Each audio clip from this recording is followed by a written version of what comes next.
के कर ऊँची रे महलिया महलिया बीच दीप जले महलिया बीच दीप जले हो।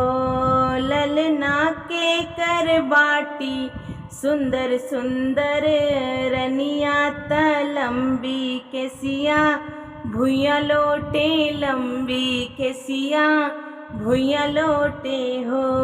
ललना के करे बाटी सुंदर तीन रनिया तलम्बी केसिया भुइया लोटे लंबी केसिया भुइया लोटे हो। दशरथ के ऊँची रे महलिया महलिया बीच दीप जले महलिया बीच